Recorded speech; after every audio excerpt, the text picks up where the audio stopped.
আসসালামু আলাইকুম। আমাদের এসবিএস প্রেজেন্টস যে ওপি ওয়ান কোর্সে রয়েছে সেইটার ফিফথ লেকচার আছে মোস্ট প্রবাবলি, সেটাতে সবাইকে স্বাগত জানাচ্ছি। আজকে আমরা আমাদের মিড এক্সামের জন্য কয়েকটা কোর এবং ইম্পর্টেন্ট এমসিকিউ স্লাইডস পড়বো, প্লাস আউটপুট ট্রেসিং এর যে স্লাইড, আউটপুট ট্রেসিং এর জন্য একটা ইম্পর্টেন্ট যে স্লাইড স্ট্রিং টপিক, সেটাও আজকে পড়বো আমরা। তো আজকে বেসিক্যালি আমরা শুরুর দিকে শুরু করবো হচ্ছে ভেরিয়েবল টাইপস এবং স্ট্যাটিক ব্লক নিয়ে, এবং লেটার আমরা হচ্ছে স্ট্রিং এ যাবো এবং হচ্ছে তারপর একটু স্ক্যানার ক্লাসটা দেখে নিব। তো এই হচ্ছে আজকে প্ল্যানিংটা, দেখে শুরু করা যাক। বিসমিল্লাহ। তাহলে প্রথমে দেখে নিচ্ছি ভেরিয়েবল টাইপস। জাভাতে তিন ধরনের ভেরিয়েবল টাইপস রয়েছে: লোকাল, ক্লাস এবং ইনস্ট্যান্স। ওকে, লোকাল ভেরিয়েবল গুলো দ্বারা কি বোঝায় এটা মনে রাখতে হবে যে এখানে হচ্ছে যেগুলোকে একটা মেথড, কনস্ট্রাক্টর, লুপ বা হচ্ছে কন্ডিশনাল স্টেটমেন্টের ভিতরে ডিক্লেয়ার করা হয় এবং এটার কাজ শুধু এতটুকুর ভিতরেই থাকে, এটা হচ্ছে বাইরে অ্যাক্সেস করা যায় না এগুলোর থেকে।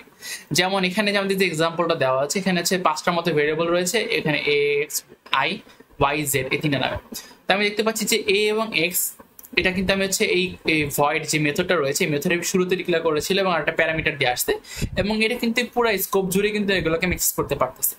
এবং পরে যে আমার এখানে ফর লুপ ছিল, এই ফর লুপের যে এতটুকু রেঞ্জ ছিল বা স্কোপ ছিল, স্কোপের মধ্যে আমি কিন্তু আই এবং ওয়াইটা ইউজ করতে পারবো, এবং এই ইফ এর মধ্যে আমি খালি জেডটাকে হচ্ছে খালি এখানে ইউজ করতে পারবো।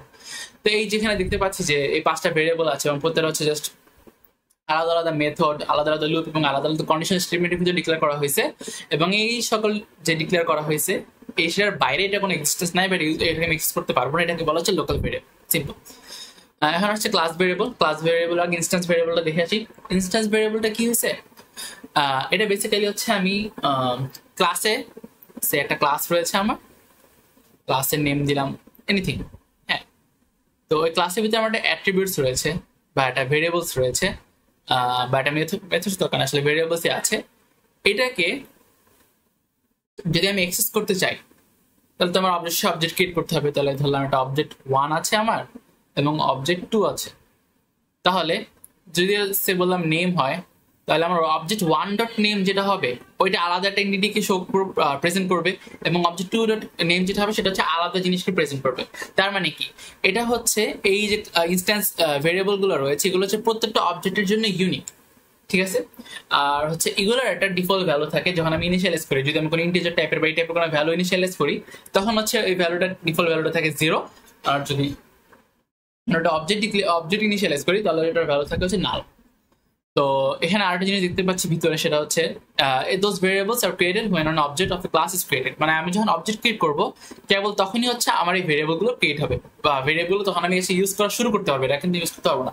আর যদি এটা ডিস্ট্রয়েড হয়ে যাবে, এই ভেরিয়েবল গুলো ডিস্ট্রয় হয়ে যাবে যখন আমি ক্লাসের যে অবজেক্ট ছিল অবজেক্টটাকে নাই করে দেবো, তখন এটা নাই হয়ে যাবে।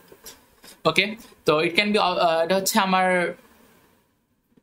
ক্লাসের ভিতরে যে কোনো জায়গা থেকে, যে ক্লাস এটাকে আমি ডিক্লেয়ার করছি সেই ক্লাসের যে কোনো জায়গা থেকে এটাকে আমি হচ্ছে ইউজ করতে পারবো, অ্যাক্সেস করতে পারবো। তো মানে ক্লাস, এটার স্কোপ হচ্ছে ওই ক্লাস পুরোটুকুই। তো ওকে, এখানে একটা ইম্পর্টেন্ট জিনিস হচ্ছে আমাদের কিন্তু অলওয়েজ একটা অবজেক্ট লাগবে এটাকে অ্যাক্সেস করার জন্য, আদারওয়াইজ কিন্তু হবে না।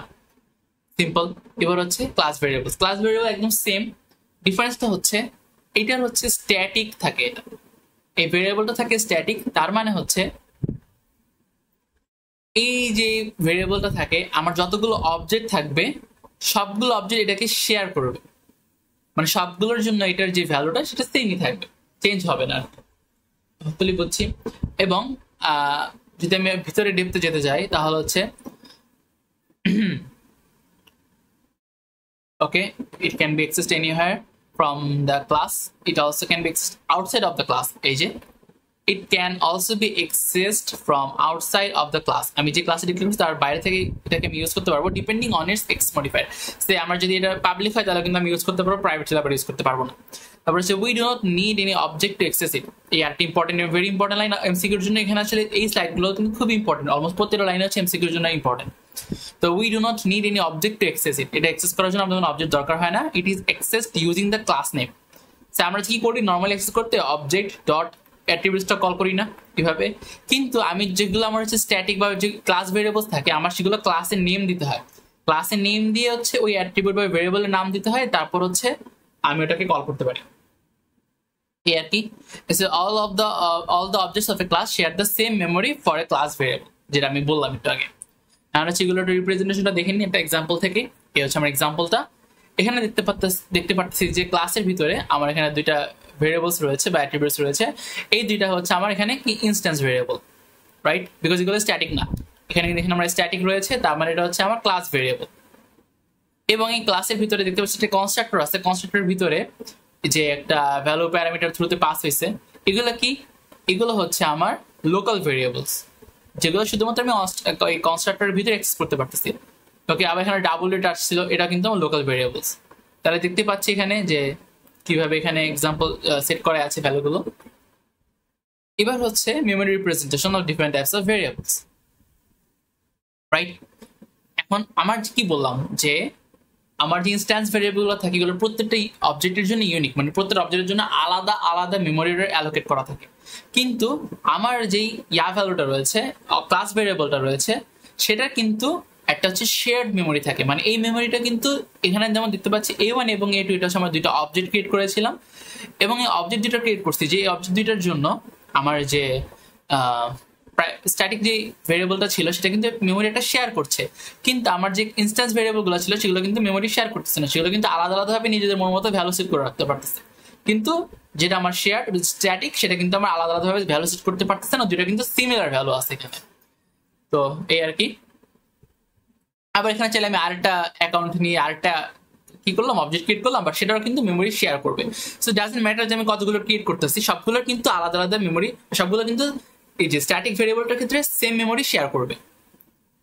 ওকে, দ্যাটস ইট।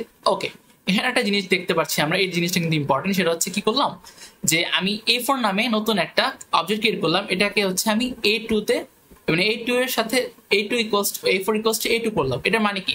এটার মানে কিন্তু এমন না যে A4 এর যে ভ্যালুগুলো রয়েছে সবগুলো হচ্ছে আমার A2 তে চলে যাবে, মানে A2 সরি কি বলছি, A2 এর যে ভ্যালু সবগুলো কিন্তু আমার A4 এ চলে যাবে, এটা কিন্তু এরকম না। আমরা যদি দেখি, আমরা কিন্তু A2 কি ক্রিয়েট করছিলাম, ডাইনামিক মেমোরি অ্যালোকেট করেছিলাম, তাই না? তো আমার যদি হিপ মেমোরির কনসেপ্টটা মনে থাকে, তার মানে কি? তার মানে A4 এর জন্য এটা বেসিক্যালি কি মনে করবে যে A4 এর যে মেমোরি লোকেশনটা সেটা কিন্তু জাস্ট এখন A2 কে রিপ্রেজেন্ট করবে, নতুন করে কোনো মেমোরিটা স্টোর করবে না। জাস্ট এটা বলবে যে আমি যদি A4 অ্যাক্সেস করতে চাই, আচ্ছা A4 is equals to A2, তার মানে এখন আছে আমার কম্পাইলার A2 এর মেমোরিতে যাবে, মেমোরিতে গিয়ে তারপর ওটা যে ভেরিয়েবলস গুলো বা অ্যাট্রিবিউটস গুলো রয়েছে সেগুলো অ্যাক্সেস করতে পারবে। তো এটা কিন্তু একটা ইম্পর্টেন্ট জিনিস এই স্লাইডের, এই জিনিসটাও যে যখন আমি নতুন একটা ক্লাস ক্রিয়েট করবো, নতুন একটা অবজেক্ট ক্রিয়েট করবো এবং অন্য একটা অবজেক্টকে এখানে অ্যাসাইন করবো, আমরা কিন্তু মেমোরিতে জাস্ট গিয়ে অ্যাসাইন হবে, আমরা কিন্তু লিটারালি ভ্যালুগুলো আসবে না, ঠিক আছে? মেমোরিতে গিয়ে অ্যাসাইন হবে এটা। ওকে, তো এবার হচ্ছে আমার introduction to static block. I hope আমাদের variable types clear. Static block এটা একটা মজার জিনিস। এটাকে দেখতে সাধারণত এরকম হচ্ছে, এটা সিনট্যাক্স স্ট্যাটিক স্ট্যাটিক কিওয়ার্ড থাকে, এর কোনো এক্সেস মডিফায়ার বা কিছু দেওয়া লাগে না বেসিক্যালি, এবং এটাকে হচ্ছে স্ট্যাটিক ইনিশিয়ালাইজেশন ব্লক বলা হয়। এখন স্ট্যাটিক ব্লকের মেইন কাজটা হচ্ছে কি, এটা আমি যখন কোডটা কম্পাইল হবে সাকসেসফুলি, তখন হচ্ছে আমার স্ট্যাটিকটা হচ্ছে এক্সিকিউট হয়ে যাবে। আমার কিন্তু এমন না যে আমার অবজেক্ট ক্রিয়েট করতে হবে, অবজেক্ট ক্রিয়েশনের আগেই আমার স্ট্যাটিক ব্লকটা এক্সিকিউট হয়ে যাবে, ঠিক আছে? আবার আমার হচ্ছে মাল্টিপল স্ট্যাটিক ব্লকও থাকতে পারে এখানে, যেমন দেখতে পারতেছি মাল্টিপল স্ট্যাটিক ব্লক থাকতে পারে, যেমন হচ্ছে এখানে দুইটা স্ট্যাটিক ব্লক আছে। বাট তার আগে দেখে নিই সেটা কি, স্ট্যাটিক ব্লক কেন ইউজ করি। স্ট্যাটিক ব্লক ইউজ করি আমার হচ্ছে ইনিশিয়ালাইজ করতে স্ট্যাটিক ভেরিয়েবল গুলো। আমাদের যদি কোনো স্ট্যাটিক ভেরিয়েবল আমি ইউজ করতে চাই, যেটা হচ্ছে ক্লাসে যতগুলো অবজেক্ট থাকবে সবগুলোতে সিমিলার মেমোরি শেয়ার করে থাকবে, তাহলে আমি স্ট্যাটিক ব্লক চাইলে ইউজ করতে পারি, ঠিক আছে? এবং হচ্ছে এখানে যেটা প্রথমে বলেছিলাম যে static block is executed only once when a program begins execution or when its class is first loaded। প্রথম যখন লোড করা হয় তখন হচ্ছে এটা এক্সিকিউট হয়ে যায়। তো এখানে হচ্ছে একটা অল্টারনেটিভ দিয়ে দিয়েছে এক্সিকিউট ইউজ করা, মানে স্ট্যাটিক ব্লক ইউজ করার চাইতে আমরা একটু আগে যেটা করলাম আর কি, বেসিক্যালি যে প্রাইভেট কিওয়ার্ড, কি বলছি, স্ট্যাটিক কিওয়ার্ড ইউজ করাটা। স্ট্যাটিক কিওয়ার্ড ইউজ করে আমরা একটা ভেরিয়েবলের আগে সেটা যদি দিয়ে দিই, সেটা যে কাজটা করবে আমি সিমিলার কাজটা স্ট্যাটিক ভেরিয়েবল মানে স্ট্যাটিক ব্লক দিয়ে করতে পারি। তো এখানে আসলে আমরা কিছু না, বাট আমি তার আগে আমি একটা স্ট্যাটিক একটা কোড দেখাতে চাচ্ছি। সেটা হচ্ছে ওকে, এটা হচ্ছে আমার স্ট্যাটিকের কোডটা। এখানে যদি আমি দেখি, খেয়াল করি, আমার একটা ক্লাস আছে, মেইন ক্লাসের ভিতরে আমার মেইন মেথড আছে, এবং এখানে আমি তিনটা কাজ করছি, দুইটা স্ট্যাটিক ব্লক এবং একটা কনস্ট্রাক্টর নিছি। দেখলাম কনস্ট্রাক্টর আমার শুরুতে আছে, ঠিক আছে? পাবলিক স্ট্যাটিক ব্লক দেবো, আমরা জানি কিভাবে কনস্ট্রাক্টর কল করতে হয়, এবং এটা কিন্তু নন প্যারামিটারাইজড, এটাও দেখতে পাচ্ছি। এবং এটার ভিতরে একটা প্রিন্ট আউট, মানে system.out.println, এটা কনস্ট্রাক্টর ব্লক এক্সিকিউটর, এরকম একটা কমান্ড লাইন দেওয়া আছে। এবার হচ্ছে আমার দুইটা স্ট্যাটিক ব্লক, এখানে দেখতে পাচ্ছি স্ট্যাটিক লেখা আছে কিন্তু কিছু লেখা নেই। তো শুরুর স্ট্যাটিকটা কি বলছে যে স্ট্যাটিক ব্লক 1 এক্সিকিউটেড এবং পরেরটা বলতেছে স্ট্যাটিক ব্লক 2 এক্সিকিউটেড। এটা বোঝানোর জন্য যে স্ট্যাটিক ব্লকটা আসলে সিকোয়েন্সিয়ালি এক্সিকিউট হয় নাকি যে কোনো একটা এক্সিকিউট হয় নাকি রিভার্সালি এক্সিকিউট হয়, এটা দেখানোর জন্য। এন্ড আফটার দ্যাট আমি একটা অবজেক্ট ক্রিয়েট করছি এমনি র্যান্ডমলি, বাট তারপরে অবজেক্ট ক্রিয়েট করছি বেসিক্যালি কনস্ট্রাক্টরের ইউজটা দেখানোর জন্য, এবং তারপরে জাস্ট আমার মেইন মেথডে মেইন মেথডে একটা জাস্ট নর্মাল একটা আউটপুট লাইন দিয়েছে যে মেইন মেথড এক্সিকিউটেড। এবার দেখি আমার আসলে কোডটাকে রান করলে কোডটা কি বলে। তাহলে এটা হচ্ছে আমার ওয়েট আ মিনিট, এটা হচ্ছে স্ট্যাটিক ব্লক ডেমো না, স্ট্যাটিক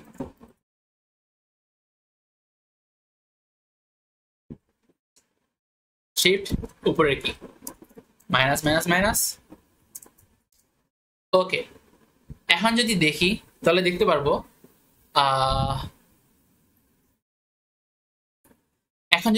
আমরা দেখতে পারবো যে আমার স্ট্যাটিক ব্লক 1 শুরুতে এক্সিকিউট হয়েছে, পরে স্ট্যাটিক ব্লক 2 এক্সিকিউট হয়েছে, পরে আমার মেইন মেথড এক্সিকিউট হয়েছে।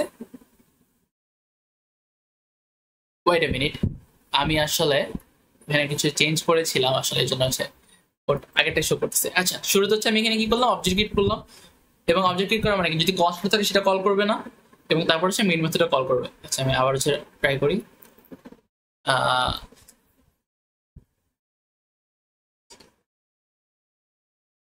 Java static block demo dot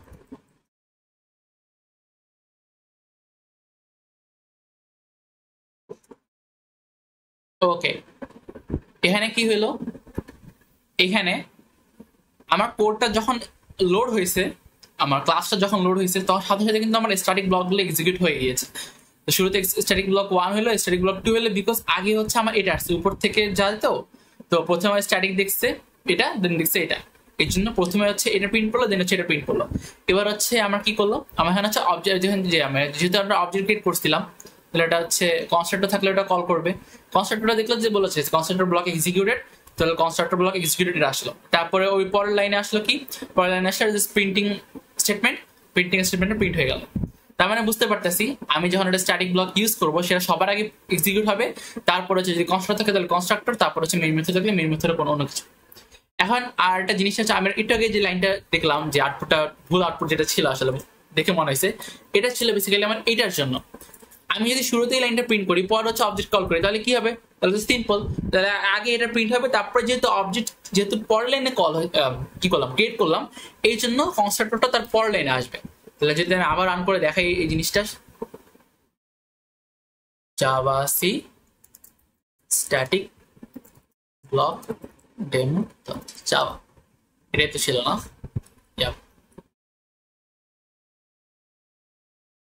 ওকে, এখন দেখতে পাচ্ছি আমার মেইন মেথডটা হচ্ছে আগে এক্সিকিউট হয়েছে, অবশ্যই আগে এক্সিকিউট হবে, বিকজ আমার তো অবজেক্ট ক্রিয়েট করছি তার পরের লাইনে, এই জন্য আমার পরের লাইন হচ্ছে কনস্ট্রাক্টর ব্লক এক্সিকিউটেড, এই লাইনটা আসছে। সো আশা করি স্ট্যাটিক যে ভেরিয়েবল এবং হচ্ছে আমার variable types plus static block, এটা হচ্ছে ক্লিয়ার। এখানে এটা কিন্তু আসলে এমসিকিউর জন্য ভালো ইম্পর্টেন্ট এই জিনিসটা।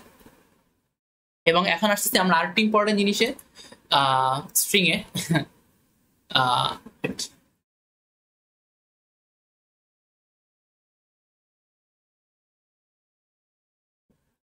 ওকে, স্ট্রিং ইজ ইম্পর্টেন্ট, আমরা জানি স্ট্রিং ইম্পর্টেন্ট, যে বলার দরকার নেই এটা। এবং হচ্ছে দেখি স্ট্রিং এ কি আসলে, strings which are widely used in Java programming are a sequence of characters. আমরা C++ জানি যে স্ট্রিং হচ্ছে একটা character array basically. In the Java programming language, strings are objects, ঠিক আছে, স্ট্রিংস আর এখানে বেসিক্যালি অবজেক্ট থাকে, অবজেক্ট আকারে থাকে, এবং অবজেক্ট কি করে, এটা এই লাইনটা কিন্তু ইম্পর্টেন্ট। কেন ইম্পর্টেন্ট বলতেছি, ফিউচারে একটু সামনে গিয়ে আমরা কতগুলো মেথডস দেখবো। তাহলে স্ট্রিংস গুলো যেহেতু আমার অবজেক্ট হয়, এটা আমি স্ট্রিং এর যে কিভাবে ডিক্লেয়ার করতে হয় এটা দেখালে বুঝতে পারবো যে স্ট্রিং কেন অবজেক্ট হয়। অবজেক্ট হওয়ার কারণে সে আমি একটা স্ট্রিং দিলাম, হচ্ছে স্ট্রিং সে হচ্ছে এস দিলাম, বা তারপরে হচ্ছে আমার যে বেসিক সিনট্যাক্সটা সেটা আমি পরে দেখাবো। এখন যে আমি যে স্ট্রিং এর নেম দিলাম এস না, তাহলে আমি নর্মালি একটা অবজেক্ট ক্রিয়েট করার পরে একটা ক্লাসের মেথডগুলোকে কিভাবে কল করি, ডট অপারেটর দিয়ে না, এখানে জাস্ট সেম ইউজ করতে হচ্ছে এস ডট লেন্থ। যদি এটা আমরা দিই তাহলে আমরা বেসিক্যালি এটা যে এই স্ট্রিং এর লেন্থটাকে হচ্ছে রিটার্ন করবে। তো এগুলো সব আসতেছে, বাট এটা মনে হলে যে এখন বলে দিলে ভালো হবে, তাই জন্য বলে দিলাম। এই লাইনটা কিন্তু important. String objects are handled specially by the compiler. Okay, important. String is the only class which has implicit instantiation. ঠিক আছে, the string class is defined in the java.lang package. আমরা যে import java.lang.io করি সেটার প্যাকেজের ভিতরে হচ্ছে এটা string class ডিফাইন করা রয়েছে। স্ট্রিংস আর হচ্ছে ইমিউটেবল, মানে এগুলোকে একটা যে অবজেক্ট থাকে অবজেক্টটাকে চেঞ্জ করা যায় না। এবার হচ্ছে সিনট্যাক্সটা কিভাবে স্ট্রিং অবজেক্ট ক্রিয়েট করতে হয়, কয়েকটা সিনট্যাক্স রয়েছে। সেটা হচ্ছে ইমপ্লিসিট, যেটা বললাম একটু আগে, সেটা হচ্ছে এইভাবে যে ডিরেক্টলি আমি চাইলে কোনো ডাইনামিক্যালি মেমোরি অ্যালোকেট না করে এইভাবে হচ্ছে ডিরেক্টলি হচ্ছে string greetings is equals to hello দিয়ে আমি এটাকে হচ্ছে ক্রিয়েট করে ফেলতে পারি অবজেক্টটাকে, অথবা আমি নিউ কিওয়ার্ড দিয়ে যেটা আমরা শিখছিলাম সেভাবে করতে পারি কাজটা। ইউর বেশ, আমি যেভাবে করছি সেভাবে করতে পারি। এখন তারপরে যদি দেখি যে এখানে অন্য কিছু করা যায়, সেটা হচ্ছে আমি চাইলে অনেকগুলো ক্লাস অপারেটর ইউজ করে করে মাল্টিপল স্ট্রিং হচ্ছে কানেক্ট বা কনকেট করতে পারি এখানে, যেটা দেখতেছি এখানে এক্সাম্পল হিসেবে। তো এই জিনিসগুলো আসলে সিনট্যাক্স গুলো মাথায় রাখলেই হয়ে যায়, বেশি কঠিন না এগুলো। তারপরে হচ্ছে ইমপ্লিসিট আর এক্সপ্লিসিট কনস্ট্রাকশন দ্বারা কি বোঝানো হচ্ছে সেটা হচ্ছে যে ইমপ্লিসিট আর এক্সপ্লিসিট, ইমপ্লিসিট হচ্ছে এগুলো হচ্ছে এক্সপ্লিসিট যেগুলোকে আমরা বলতেছি সেটা। তো এই দেখলাম নিউ অপারেটর ইউজ করতে পারি অথবা ডিরেক্টলি ইউজ করতে পারি প্রিমিটিভের মতো। আসলে তেমন একটা কোনো ডিফারেন্স নাই। ডিফারেন্সটা হচ্ছে এখানেই যে একটা কমন পুল থাকে আর স্ট্রিং লিটারালস জন্য, যদি আমরা সেটাকে ইয়াভাবে করি ইমপ্লিসিটলি করি, আর এক্সপ্লিসিটলি করলে সেটা হিপ মেমোরির ভিতরে গিয়ে আলাদা আলাদা ভাবে ওগুলোর জন্য জায়গায় স্টোর করে রাখে, এই আর কি। তো এগুলো আসলে ততটা ইফেক্ট ফালাবে না, আমরা এখন দেখে আসলে কিরকম ফালাবে। তো এখানে হচ্ছে মোস্ট ইউজড স্ট্রিং মেথডস রয়েছে এবং আমাদের এক্সামের ভিতরে এগুলো থেকে আউটপুট রেসিং দিতে পারে। I am not sure actually যে এবার আউটপুট রেসিং কি থেকে দিবে, বাট আমাদের টাইম স্ট্রিং থেকে দিছিল। তো নর্মালি এগুলোর বাইরে থেকে কিছু দেয় না। তো ফার্স্ট মেথডটা হচ্ছে লেন্থ মেথড। এটা হচ্ছে আমার স্ট্রিং এ কয়টা ক্যারেক্টার রয়েছে ইনক্লুডিং স্পেস সেটা হচ্ছে আমাকে রিটার্ন করে। এবার হচ্ছে ক্যারেক্টার অ্যাড 2, মানে আমার হচ্ছে এই ক্যারেক্টার অ্যাড CHAR80 এইটার ভিতরে, এই মেথডের ভিতরে যে আমি ইন্ডেক্সটা পাঠাবো, যে ভ্যালুটা পাঠাবো, ওই ইন্ডেক্সে আমার কোন ক্যারেক্টারটা রয়েছে সেটা হচ্ছে আমাকে রিটার্ন করবে। এবার হচ্ছে ইকুয়ালসটা বেসিক্যালি কি করে, এটা হচ্ছে দুইটা স্ট্রিং করে কম্পেয়ার করে। যদি দুইটা ইকুয়াল হয় দুইটার ভ্যালু যদি ইকুয়াল হয় তাহলে হচ্ছে ট্রু রিটার্ন করবে, আদারওয়াইজ হচ্ছে ফলস রিটার্ন করবে। এবার হচ্ছে কম্পেয়ার টু, এগুলো আসলে সবগুলো কিন্তু ইম্পর্টেন্ট, কোনোটা আলাদাভাবে বেশি ইম্পর্টেন্ট বা কম ইম্পর্টেন্ট এরকম নাই। তো দুইটা স্ট্রিং যদি ইকুয়াল হয়, ইকুয়াল দ্বারা কি বোঝাচ্ছে সেটা যখন আমরা স্ট্রিং এ করে যাবো তখন বুঝতে পারবো। কম্পেয়ার টু দ্বারা বোঝাচ্ছে সেটা যে দুইটা স্ট্রিং যদি ইকুয়াল হয় তাহলে সেটা 0 রিটার্ন করবে। লেস দেন 0 হবে যদি আমার ইনভোকিং স্ট্রিং, মানে প্রথম স্ট্রিংটা যদি পরের স্ট্রিং এর ছোট হয় তাহলে ওটা লেস দেন মানে 0 রিটার্ন করবে, বা মানে যে কোনো ভ্যালু রিটার্ন করতে পারে। গ্রেটার দেন 0 রিটার্ন করবে যদি সেটা হচ্ছে প্রথমটা হচ্ছে পরেরটা হচ্ছে গ্রেটার হয়। এখন কিন্তু দেখি যে -1 0 1 এরকম কিন্তু ডেফিনিট কোনো ভ্যালু নেই। এখানে কিন্তু বলা আছে 0 হবে যদি ইকুয়াল হয়, গ্রেটার দেন 0 হবে যদি হচ্ছে প্রথমটা হচ্ছে গ্রেটার হয়, এবং লেস দেন 0 হবে কি বলতে ওকে, লেস দেন 0 হবে যদি হচ্ছে আমার প্রথমটা পরেরটা হচ্ছে ছোট হয়। বাট এখানে কিন্তু ডেফিনিট ভ্যালু নেই, ঠিক আছে, যে কত আসবে আসলে। এটা হচ্ছে কম্পাইলার টু কম্পাইলার ভ্যারি করে, এটা আসলে মনে রাখা ভালো আর কি। বাট একদম যদি আউটপুট, এটা কিন্তু যদি আউটপুটের সিঙ্গে চলে আসে তাহলে আশা করি আই গেস -1 বা 1 এটা দিয়ে দেওয়া হচ্ছে সেফার আর কি, আউটপুট যদি আসে। বাট এমনি যদি এমসিকিউতে আসে তাহলে অবশ্যই যে গ্রেটার দেন বা লেস দেন বা 0 রিটার্ন করবে নাকি, এইসব কিভাবেই আসবে। এবার ইন্ডেক্স অফ, আমি যদি কোনো একটা স্ট্রিং এর অথবা কোনো একটা ক্যারেক্টার ইন্ডেক্স বের করতে চাই তাহলে সেটা হচ্ছে ইন্ডেক্স অফ দিয়ে করতে পারবো। সাবস্ট্রিং হচ্ছে একটা স্ট্রিং এর কততম থেকে কততম পর্যন্ত একটা স্ট্রিং আমি এটা ভ্যালু পাস করে যেতে পারি ভিতরে, যে সে ইন্ডেক্স দিলাম 2 আর ইন্ডেক্স দিলাম এত, তো অত থেকে অত রাখ পর্যন্ত যে স্ট্রিংটা রয়েছে সে ততটুকু একটা সাবস্ট্রিং আকারে আমাকে রিটার্ন করে দেবে। টু আপার কেস, এরা যদি কোনো স্ট্রিং থাকে সেটা সবগুলোকে আপার কেসে কনভার্ট করবে, যদি টু লোয়ার কেস সবগুলোকে লোয়ার কেসে কনভার্ট করবে। That's it, nothing else. এবার হচ্ছে স্ট্রিং ইকুয়ালিটি।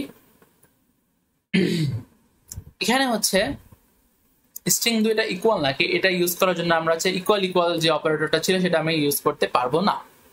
এটা ইউজ করার জন্য আমার এখানে ডট ইকুয়ালস নামে একটা কি বলে মেথড টাইপের রয়েছে, যে এখানে দুটো স্ট্রিং রয়েছে, name one dot equals name two, মানে কি নেম ওয়ানটা কি নেম টু এর ইকুয়াল নাকি, যদি ইকুয়াল হয় তাহলে আমরা এখানে ট্রু ভ্যালু করবে, ট্রু রিটার্ন করবে, আদারওয়াইজ হচ্ছে ফলস রিটার্ন করবে। তো আমি জাস্ট এখানে যে ইফ হ্যাঁ s1 ইকুয়ালস টু s2 এইভাবে আসলে করতে পারবো না, আমার করতে হবে s1 ডট ইকুয়ালস s2, ঠিক আছে, এইভাবে কাজটা করতে হবে। ওকে, তারপরে দেখি কি আছে। স্ট্রিং ইজ ইমিউটেবল, যেটা আমি দেখলাম একটু আগে, যে since string literals with the same contents share storage in the common pool, this Java string is designed to be immutable. That is, once a string is constructed, its contents cannot be modified. ওকে, তারপর হচ্ছে এখানে কিছু জিনিস রয়েছে, এগুলো কিন্তু MCQ এর জন্য ইম্পর্টেন্ট, যে স্ট্রিং বাফার, স্ট্রিং বিল্ডার, এগুলো হচ্ছে মিউটেবল হয়, আবার নাও আসতে পারে এগুলো একটা, মানে যদি আমি একটা স্ট্রিংকে হচ্ছে মিউটেবল করতে চাই তখন হচ্ছে আমার স্ট্রিং বাফার এবং হচ্ছে স্ট্রিং বিল্ডার এই দুটো ক্লাস ইউজ করতে হবে, আদারওয়াইজ আমরা সেই স্ট্রিংটাকে মিউটেবল করতে পারবো না, ওগুলোকে ইমিউটেবলই থাকবে। ওকে, তো এখন হচ্ছে একবারে শেষ করে তারপর হচ্ছে আমরা পড়ে চলে যাব। এবার হচ্ছে আমরা স্ক্যানার ক্লাস চলে আসছে। স্ক্যানার ক্লাস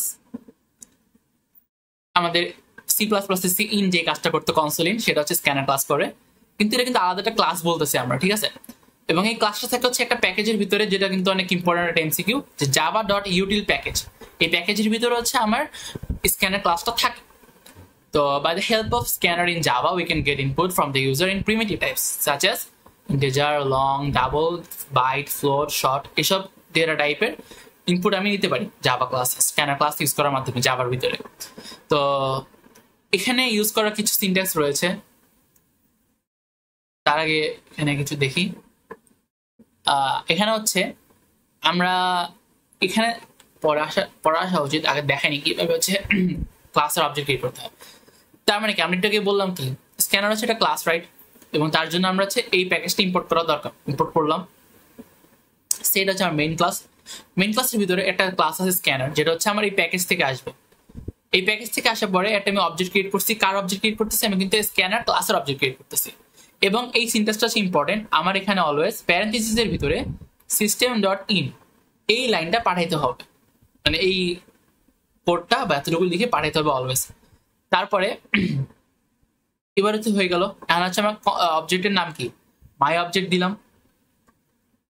এখন মাই অবজেক্টের কাজ কি, তাই না? মাই অবজেক্টের কাজ হচ্ছে প্রিভিয়াস স্লাইডে আমরা দেখতে পারবো, আমরা একটু মুছে ফেলাই। তো আমি যখন কোনো একটা বুলিয়ান টাইপের ইনপুট রিড করতে চাই, তখন আমি মাই অবজেক্ট, আমার অবজেক্টের নাম লিখতে হবে স্ক্যানার ক্লাসের অবজেক্টের নাম লিখতে হবে, এবং লিখার পর ডট অপারেটর ইউজ করে নেক্সট বুলিয়ান ইউজ করতে হবে, ঠিক আছে। আমি যদি নেক্সট বুলিয়ান ইউজ করি, বুলিয়ান ইউজ করার পর এখানে সে ট্রু দিলাম বা ফলস দিলাম, ইউর উইশ দিতে পারি আমরা। এইভাবে হচ্ছে আমার ভ্যালুগুলোকে ইনপুট করতে হয়। বাইট নেওয়ার ক্ষেত্রে নেক্সট বাইট, ডাবলের ক্ষেত্রে নেক্সট ডাবল, ফ্লোটের ক্ষেত্রে নেক্সট ডাবল, ইন্টিজার ক্ষেত্রে নেক্সট ইন্টিজার, লং এর ক্ষেত্রে নেক্সট লং, এবং শর্টের ক্ষেত্রে নেক্সট শর্ট। কেবলমাত্র স্ট্রিং এর ক্ষেত্রে নেক্সট লাইনটা ইনপুট নিতে হয়, সে my object dot next line. এভাবে যদি কমান্ড এইভাবে আমি কোড লিখে রাখি, তাহলে হচ্ছে আমার কনসোল যখন আসবে তখন কনসোলের মধ্যে আমি ইনপুটটা নিতে পারবো সিম্পলি।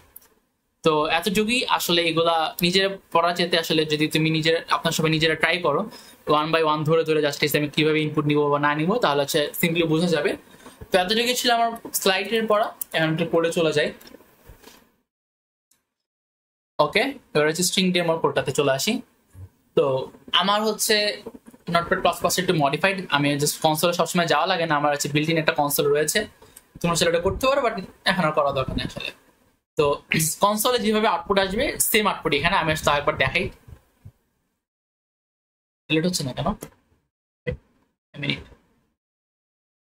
ইটস নট রেসপন্ডিং না, আউ নটপ্যাড প্লাস প্লাস রেসপন্ড করতে পারতেছে না, আই এম সরি। দেখি কি হচ্ছে সমস্যাটা, উইন্ডোজ থিংস আর কি।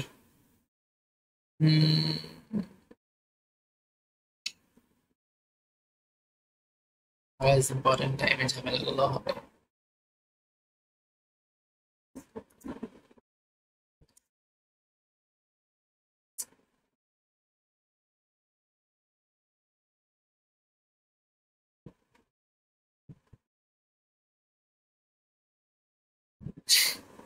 ওয়েল, আমি আসলে একটু সরি, প্লিজ এই পার্টটুকু হচ্ছে যতক্ষণ পর্যন্ত না কোড আস্তে আস্তে তাই স্কিপ করে নিও।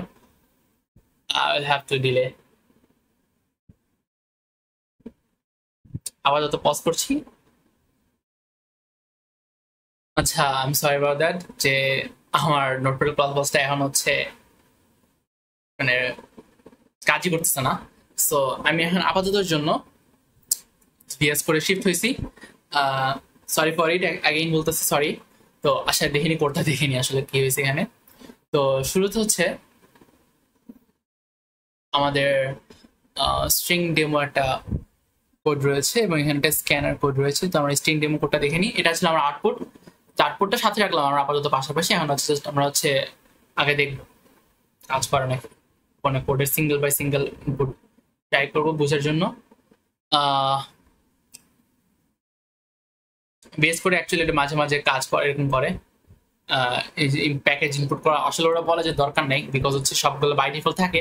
কারণ বেস্ট প্র্যাকটিস অলওয়েজ ফলো করবো, এই জন্য হচ্ছে আমরা অলওয়েজ প্যাকেজ ইম্পোর্ট করবো, বিএস করে দিয়ে তাকাবো না আসলে কি বলছে না বলছে। ওকে, তাহলে এখানে দেখতে পাচ্ছি আমরা যে আমার হচ্ছে 4টা স্ট্রিং রয়েছে সুন্দর। এখন প্রথম স্ট্রিং মেথডটা হচ্ছে কম্পেয়ার টু মেথড। তাহলে এস ওয়ানের সাথে এস টু কম্পেয়ার করতেছি, ঠিক আছে।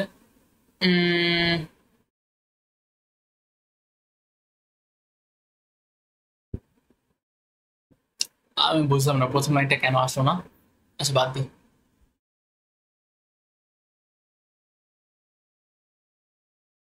কোনো ভ্যালু শো করে নেই।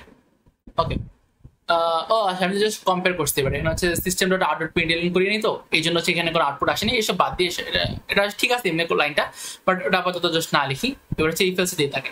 আমি দেখলাম যে S one equals to S two নাকি, এই দুইটা আমি এখন ইউজ করতে পারতেছি বিকজ আমি এগুলোকে ইমপ্লিসিটলি হচ্ছে কল করছি। বাট আমি যদি এইভাবে করতাম তাহলে কিন্তু আমি এটা ইউজ করতে পারতাম না, তখন আমরা হচ্ছে ইকুয়ালস দিয়ে ইউজ করতে হইতো। আমি কি বলতেছি। আচ্ছা, এখন অবধি যা যা বলছি please ignore all of it. বিসমিল্লাহ, নতুন করে শুরু করি আবার। তো এখন হচ্ছে এখানে আসলাম যে S one S to compare করবো, ঠিক আছে। S one S to compare করলাম, যে এখানে দেখতে পাচ্ছি যে বাংলাদেশ পরে বাংলাদেশ দেখতে তেমন হচ্ছে, বাট এখানে একটা স্পেস বেশি আছে। তার আগে এখানে হচ্ছে আমার ক্যাপিটাল বি আর এখানে হচ্ছে স্মল বি। আমরা জানি যে স্মল বি এর যে আস্কি ভ্যালু আর ক্যাপিটাল বি আস্কি ভ্যালু দুটোর মধ্যে ডিফারেন্স বেশি, এবং small B ASCII value actually capital B ASCII ভ্যালুর চেয়ে বেশি। তো এই জন্য দে আর নট ইকুয়াল। এই জন্য হচ্ছে আমার ইফ এলস গিয়ে যে লাইনটা সেটা প্রিন্ট হবে সেটা হচ্ছে ইট ইজ নট ইকুয়াল। তাহলে it is not equal print হলো।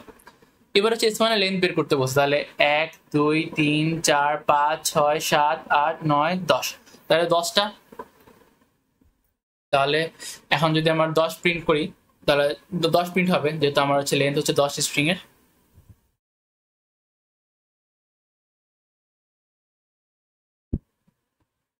ওকে, সাইডে নিয়ে আসি এটাকে। স্ট্রিং লেন্থ হচ্ছে 10, এর জন্য 10 প্রিন্ট হলো, পর লাইনে 10 প্রিন্ট হলো। ওকে, এবার কি বললাম, সাবস্ট্রিং কি হচ্ছে প্রিন্ট করতে। কার এস ওয়ান এর সাবস্ট্রিং শুরু হবে কোনখান থেকে, 2 নাম্বার থেকে এবং এন্ড হবে 4 নাম্বার পর্যন্ত। এখানে একটা জিনিস, সেটা হচ্ছে আমার প্রথম যেটা সেটা হচ্ছে ইনক্লুসিভ আর পরেরটা হচ্ছে এক্সক্লুসিভ। তার মানে কি, মানে প্রথম ইন্ডেক্সটাকে হচ্ছে আমি গণনা করব, বাট পরের ইন্ডেক্সটাকে গণনা করব না। মানে 2 করব 3 করব, 2 হবে 3 হবে, বাট 4 যেহেতু এক্সক্লুসিভ এর জন্য 4কে আমি কাউন্ট করবো না, আমি 2 কে কাউন্ট করবো এবং 3 কে কাউন্ট করবো। তাহলে স্ট্রিং 1 এর 2 নম্বর ইন্ডেক্স থেকে 0 1 এবং 2 নম্বর ইন্ডেক্স আছে n এবং 3 নম্বর ইন্ডেক্স আছে g, তাহলে ng। এবারে পরটাতে এস ওয়ান এর 2 নম্বর ইন্ডেক্সে কোন ক্যারেক্টারটা রয়েছে সেটা বের করতে বলছে। এস ওয়ান এর 0 1 2 2 নম্বর ইন্ডেক্সে রয়েছে n, এই জন্য আমার প্রিন্টে আসলো n। সুন্দর। এবার হচ্ছে নিচের দিকে যেতে থাকি, তাহলে কি আসে দেখি। ওকে, এখানে আসলে আমি আবার কম্পেয়ার করছি, কম্পেয়ার করার পর আসলে আমি প্রিন্টও করি নাই। আবার ইকুয়ালস ইউজ করলাম যে s3 ইকুয়ালস টু s4 নাকি, যদি হয় তাহলে ইকুয়ালস, আদারওয়াইজ দিব নট ইকুয়াল। তাহলে আমি যদি s3 আর s4 দেখি, তাহলে আমার s3 রয়েছে র্যাশফোর্ড আর ওর পরে দেওয়া আছে নাইজেরিয়া। র্যাশফোর্ড এবং নাইজেরিয়া দুইটা তো সিমিলার না, এই জন্য দেওয়া প্রিন্ট আসলো যে ইট ইজ নট ইকুয়াল। এবার বললো যে এস ওয়ানের লেন্থ বের করতে, আমরা জানি একটু বের করছিলাম যে 10। এবার হচ্ছে এস ওয়ানের 0তম ক্যারেক্টারে যে হচ্ছে ইন্ডেক্সটা রয়েছে, 0তম ইন্ডেক্সের যে ক্যারেক্টারটা রয়েছে সেটা বের করতে। তো এস ওয়ানের 0তম ইন্ডেক্সে রয়েছে বি, এর জন্য ক্যাপিটাল বি এখানে প্রিন্ট হয়ে যায়। তারপরে তারপরে ছিল এটা যে s1 ডট ইকুয়ালস s2 নাকি s1 এর ইকুয়াল s2 নাকি। আমরা দেখলাম যে s1 ইকুয়ালস টু s2 না, এই জন্য এটা কি রিটার্ন করছে, এটা হচ্ছে ট্রু ফলস বলে দেখলাম রিটার্ন করবে, এই জন্য এটা ফলস রিটার্ন করছে। এবার হচ্ছে s3 প্রিন্ট করতে বলছে, s4 প্রিন্ট করতে বলছে, s3 রাশিফার প্রিন্ট হলে এবং s4 নাইজেরিয়া প্রিন্ট হলে। এবার হচ্ছে কনকেট ফাংশন, কনকেটের মাধ্যমে কি করে s3 এবং s4 কে কনকেট করে, s3 s4 কনকেট করলে রাশিফার নাইজেরিয়া হয়ে যাচ্ছে। তারপরে এই আর কি। এবার হচ্ছে আবার s3 করলাম। এখন এই যে এটা কিন্তু শুধুমাত্র এই লাইনের জন্য কনকেট হয়েছে, এটা কিন্তু পার্মানেন্টলি কনকেট হয়নি। এই জন্য তারপরে যখন আমি s3 কে আবার প্রিন্ট করতে যাচ্ছি, এটা কিন্তু আমি খালি রাশফোর্ড প্রিন্ট করতেছি। ওকে, এবার আমি s4 এর সাথে s4 প্রিন্ট করতেছি, তাহলে নাইজেরিয়ার সাথে নাইজেরিয়া তাহলে এরকম হয়ে গেল, প্রিন্ট হয়ে গেল। এবার হচ্ছে s2 কে আপার কেসে কনভার্ট করবো। s2 ছিল কি কমপ্লিটলি ছিল বাংলাদেশ, এখন এটা হচ্ছে বাংলাদেশে কনভার্ট হয়েছে এবং এই আর কি। তারপরে দেখি আপার কেসে কনভার্ট হলো। এবার হচ্ছে আমি আবার s2 কে প্রিন্ট করলাম। এখন আমি যে আপার কেসটা করলাম এটা কিন্তু আমার পার্মানেন্টলি কনভার্ট করে নেই, এটা কিন্তু খালি এই লাইনের জন্য। সিমিলারলি এই কনকেটটা যেমন খালি ওই লাইনের জন্য কনকেট করে, এখানে কিন্তু আমার এটাও কিন্তু ওই লাইনের জন্য খালি আপার কেসে কনভার্ট করছে। যেমন এর পর লাইনে কিন্তু দেখতে পাচ্ছি যখন আমি যখন আবার s2 কে প্রিন্ট করতেছি, আমার কিন্তু কেবলমাত্র বাংলাদেশের প্রিন্ট আউট হচ্ছে।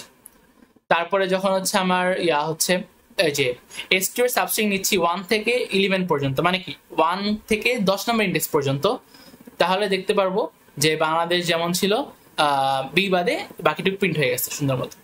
এবার হচ্ছে s1 এর সাথে s2 কম্পেয়ার করলাম।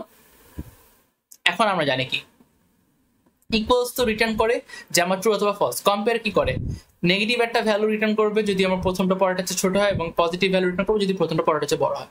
কারণ প্রথমে ছিল s1 বাংলাদেশ, পরে ছিল s2 বাংলাদেশ। এখন আমি জানি কি বি এবং এই বি এটাতে ছিল কি, এটাতে হচ্ছে আমার ক্যাপিটাল বি, আমি জানি ক্যাপিটাল বি আজকে ভ্যালু হচ্ছে স্মল বি আজকে ভ্যালু বেশি। তার মানে কি, তার মানে প্রথমটা পরেরটা চেয়ে ছোট, এই জন্য এটা মাইনাস ভ্যালু রিটার্ন করছে। তো আমার কম্পাইলার আমাকে হচ্ছে -32 দিচ্ছে। অনলাইন কম্পাইলার অন্য ভ্যালু শো করতে পারে, তোমাদের কম্পিউটার হচ্ছে অন্য ভ্যালু শো করতে পারে, so it doesn't matter actually, but minus একটা ভ্যালু থাকবে, এটা হচ্ছে শিওরলি। এবার হচ্ছে আমার হচ্ছে ইন্ডেক্স অফ এ, আমি হচ্ছে s1 এর এই ক্যারেক্টারটা কোন ইন্ডেক্সে আছে সেটা বের করতে যাচ্ছি। s1 এর এই ক্যারেক্টারটা দেখতে পাচ্ছি যে 1 নাম্বার ইন্ডেক্সে আসছে, এই জন্য আমার এখানে 1 প্রিন্ট হয়ে গেছে। সো ইয়া, এতটুকুই স্ট্রিং এর জন্য ছিল, এতটুকুই। এবার হচ্ছে স্ক্যানার ক্লাসটা দেখিনি কিভাবে কাজ করে স্ক্যানার ক্লাসটা। এখানে ম্যান্ডেটরি জিনিস, এই লাইনটা আমার লাগবে, ইম্পোর্ট java.util.scanner ইম্পোর্ট করলাম, এটা নাইস। এবার স্ক্যানার ক্লাসটার ভিতরে কি কি আছে দেখি। মাই অবজেক্ট ক্রিয়েট করলাম স্ক্যানার ক্লাসের জন্য, এবং এখানে একটা স্ট্রিং ইনপুট নিলাম কি দিয়ে, নেক্সট লাইন দিয়ে, এবং হচ্ছে ইনপুট নিলাম দুইটা নিউমেরিক ইনপুট নিলাম, এজ এবং স্যালারি, নেক্সট ইন্টিজার এবং নেক্সট ডাবল দিয়ে। এখন যদি আমি এটাকে আস্তে রান করে দেখি তাহলে দেখি কিভাবে আসে। ওকে, সে একটা নেম দিতে বলছে আমাকে, নেমটা দিলাম আমি নাভিলে দিচ্ছি, এজ দিলাম, স্যালারি দিলাম 000। ওকে, তো আমার নেম ইনপুট সাকসেসফুলি হয়েছে, এজ ইনপুট সাকসেসফুলি হয়েছে, এবং স্যালারি সাকসেসফুলি ইনপুট হয়েছে। তাহলে দেখতে পেলাম স্ট্রিং আসলে বেশি একটা টাফ না, খালি আমার এখানে একটা অবজেক্ট ক্রিয়েট করতে হবে, এবং সিস্টেমটা কিন্তু মাস্ট অবজেক্ট ক্রিয়েট করার পরে অবজেক্টটা ধরে আমি হচ্ছে যে ধরনের ইনপুট নিব সেটা হচ্ছে আমি ইনক্লুড সেই ধরনের মেথডটাকে আমি কল করব। স্ট্রিং এর জন্য নেক্সট লাইন, ইন্টিজারের জন্য নেক্সট ইন্টিজার, ডাবলের জন্য নেক্সট ডাবল, এইভাবে 1 বাই 1 আমার যে স্লাইডে ছিল, স্লাইডের ভিতরে কিন্তু সবগুলো মেথড দেওয়া ছিল, সেভাবে জাস্ট কল করলেই হয়ে যাচ্ছে। তো এই ছিল আজকের ভিডিও। হোপফুলি আমরা আজকের ভিডিওটা ভালো মতো বুঝতে পারছি। থ্যাংক ইউ, আল্লাহ হাফিজ।